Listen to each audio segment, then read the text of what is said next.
Sa nakaraang episode, ang bida nating si Haruka na isang loner ay dinala sa ibang mundo kasama ang kanyang mga kaklase, subalit dahil sa ayaw niyang makapunta sa ibang mundo ay tumakas siya gamit ang airbed kaso lang ay naabutan pa rin siya nito. Nang masaman na siya, nadismaya siya ng sobra dahil sa walang kwentang skill na lang ang natira sa kanya at hiningi ni Haruka sa Diyos na bigyan siya ng magandang skill, ngunit dahil sa pagiging demanding ni Haruka ay nagalit na sa kanya ang Diyos at ibinigay na lang sa kanya lahat ang mga walang kwentang skill. At sa pagpapatuloy, ang pangunahing layunin ni Haruka ngayon ay siguraduhin ang kaligtasan ng mga babae dahil siguradong darating ang mga pasaway at para magawa ito, kailangan niyang ilabas sila mula sa kagubatan at ilang sandali pa, nakasalubong ni Haruka ang isang higanteng orc at nakita niya ito bilang magandang pagkakataon para turuan ang mga babae kung paano ipagtanggol ang kanilang mga sarili ng maayos. Sinabi niya sa kanila na umatras at panoorin kung paano niya ito haharapin at sumugod si Haruka sa orc gamit ang kanyang pamalo, kaya itinaas ng orc ang kanyang pamalo at sinubukan na durugan siya sa lupa, ngunit nang tumingin ito pababa ay napagtanto nitong wala na roon si Haruka at nagtatago siya sa likod ng puno, dahil mabagal ang orc ay hindi siya matatamaan nito. Pero kung gusto ni Haruka lumaban at kailangan niyang mag-isip ng plano, naalala niyang sinabi ng mga nerds na hindi epektibo ang pisikal na atake laban sa mga orc kaya't ang pinakamainam na paraan para talunin sila ay gumamit ng maraming magic. Binuksan ni Haruka ang kanyang stat window para tingnan kung may magagamit siyang magic at nakita niyang may lahat siyang elemento dahil sa kanyang pakang skill. Pero bago pa niya magamit ang mga ito ay nakita ng orc ang kanyang hideout at sinira ng pamalo nito ang puno. Kaya napilitang umiwas si Haruka sa mga hampas hanggang sa napuno na siya at lumitaw sa likod ng orc, gamit ang kanyang pamalo para patumbahin ito.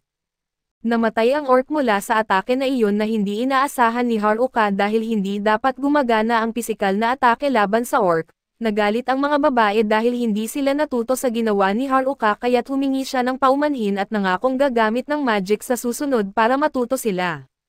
Sa susunod na pagkakataon, nakita ni Haruka ang isa pang orc at naghanda ng spell ng apoy sa kanyang kamay, basta na lang niyang itinapon ito sa orc at nang tumama sa mukha nito ay bumagsak ang halimaw at hindi na bumangon, mas lalong nagalit ang mga babae dahil pakiramdam nila hindi sila matututo kung patuloy na pinapatay ni Haruka ang mga kalaban ng mabilis.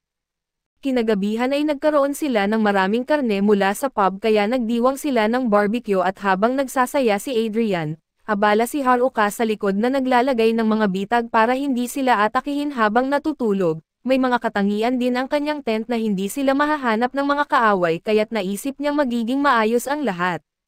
Sunod ay gusto niyang maplano ang rutang tatahakin nila kinabukasan kaya inactivate niya ang kanyang max skill at sinuri ang daan sa unahan. Bigla na lang siyang nabahala dahil naalerto ang kanyang perception skill na may malapit na presensya at inusisa niya ito at napansin ang apat na lalaki na papalapit mula sa dilim.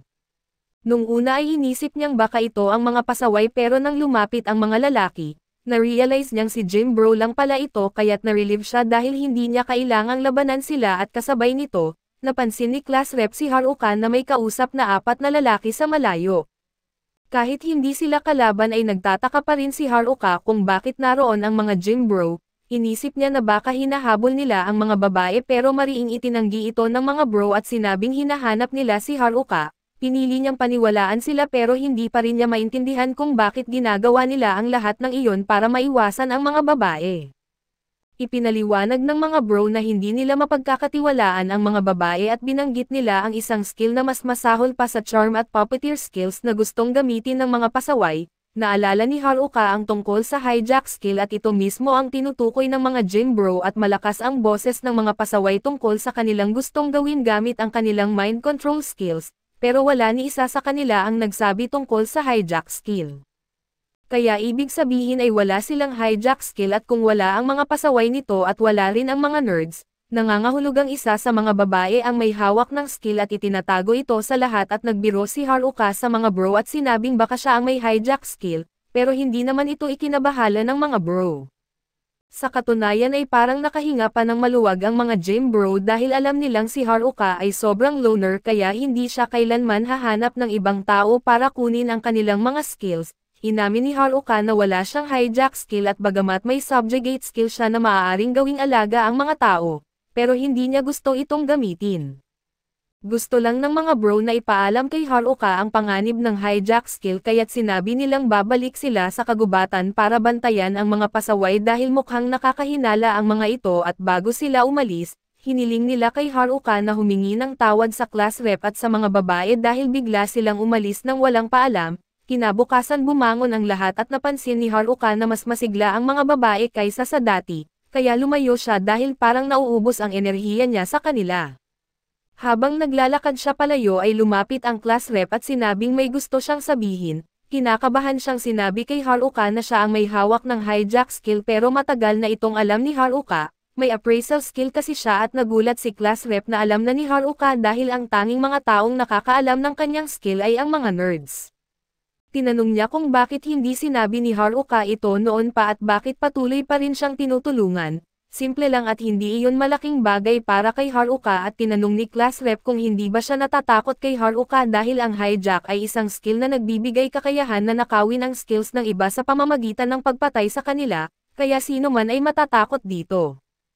Pero sinabi ni Haruka na wala siyang dapat ipag-alala at alam din ng mga nerds ang skill ni class rep at bagamat sinelyuhan nila ang charm at puppeteer skills ng mga pasaway, iniwan nila si class rep kasama ang kanyang hijack skill at ibig sabihin nito pinagkakatiwalaan nila si class rep na hindi niya ito aabusuhin, at ganoon din si Haruka dahil alam niyang hindi kayang pumatay ni class rep ng tao. Naantig si class rep at napaiyak dahil sa tiwala ni Haruka sa kanya at natawa naman siya dahil napansin niyang mas madalas nang umiyak si class rep nitong mga nakaraang araw. Sinabi ni class rep na kasalanan ni Haruka kaya siya palaging umiiyak at nagpatuloy ang grupo sa paglalakbay sa kagubatan, at nang malayo-layo na ang kanilang nalakbay sinabi ni Haruka na pwede na silang magpahinga. Kinuha niya ang isang kahon ng juice at inalok ito sa mga babae at sa kasamaang palad. Wala ni isa sa kanila ang may pera kaya't inalok ng isa sa mga babae na magbayad sa ibang paraan kapalit ng juice, pero agad na pinigilan ni class rep ito kaya hindi nakuha ng babae ang juice. Pagkatapos ng maikling pahinga ay nagpatuloy ulit ang grupo sa paglalakbay at nasa tamang oras pa rin sila, pero malamang abutin sila ng gabi bago makarating sa nayon kaya kailangan nilang magkampo muli sa labas. Bigla na lang napansin ni Haruka ang isang ilog malapit sa kanila at naisip niyang ito ang tamang pagkakataon para subukan ang isang bagay. Hiniling niya kay class rep na bantayan ang ibang mga babae habang siya ay mag-iikot muna. Tinanong ni class rep kung pwede siyang sumama pero gusto ni Haruka na gawin ito mag-isa kaya tumakbo siya ng mabilis bago pa siya masundan. Habang tumatakbo sa kagubatan ay inactivate ni Haruka ang kanyang magic boost skill para palakasin ang kanyang katawan at gumamit siya ng weight magic para maging mas magaan siya. Sa kombinasyon ng mga ito ay mas mabilis siyang nakakagalaw kaysa dati at naniniwala siyang pwede siyang lumipad kung may sapat na lakas. Sinubukan niyang tumalon ng mataas at mukhang gumagana ito sa simula pero bigla siyang bumalik pababa at sa huli ay bumagsak siya sa lupa. Halos mamatay siya mula sa pagbagsak na iyon kaya't nagpasya siyang huwag na ulit subukan iyon at bumalik na lamang sa kampo. Nang makita ni class rep kung gaano kalala ang natamo ni Haruka at sobrang nag-alala siya at tinanong kung ano ang nangyari, ipinaliwanag ni Haruka na tumalon siya ng sobrang taas pero dahil sa grabidad ay bumagsak siya at halos mamatay. Sinimulang sigawan siya ni class rep dahil sa ginawa niyang kalokohan, pero kung makakabawi naman ay nakakita si Haruka ng ilang berries habang nasa ere siya. Inalok niya si class rep ng juice pero tumanggi ito kaya't lumapit si Juice Girl at muling humingi ng juice. Kinabukasan ay nagpatuloy ang grupo sa paglalakbay at maayos naman ang lahat, maliban sa isang babae na naligaw at mga orcs na kanilang nakasalubong. Sa kabila ng mga abalang ito ay nagawa pa rin ng grupo na makalabas ng kagubatan ng sama-sama. Sobrang tuwa ng mga babae dahil sa wakas at nakalabas na sila sa kagubatan at malapit na ang nayon. Pero medyo nag-aalala si Haruka dahil alam niyang mas vulnerable sila sa bukas na lugar na ito.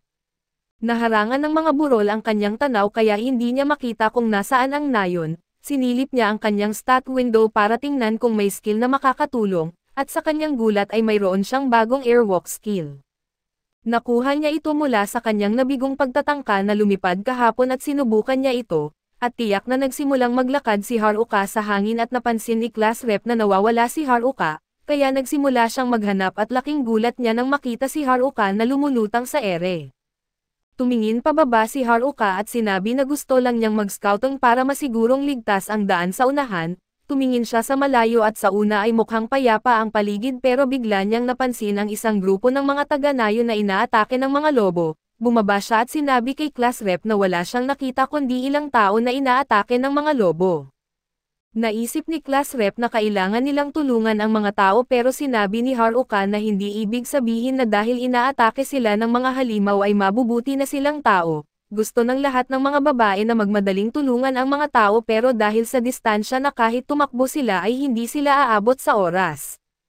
At paano kung bandido pala ang mga ito o kung anuman? Ayaw ni Haruka na magtaya ng buhay ng grupo sa ganoong panganib kaya't iminungkahi niyang baliwalain na lang ang mga tao at magpatuloy sa paglakad. Naglakad na si Haruka palayo pero hinawakan ni class rep ang kanyang braso at nakiusap na pag-isipan ulit ang desisyon. Sinabi ni class rep na kung bandido man ang mga tao at susubukan silang atakihin siya na ang lalaban sa kanila, pero kung sakaling mabubuting tao ang mga iyon ay gusto ni class rep na iligtas sila. Alam na ni Haruka na desidido si class rep na tulungan ang mga tao kahit pa ito'y maglagay sa kanya sa panganib.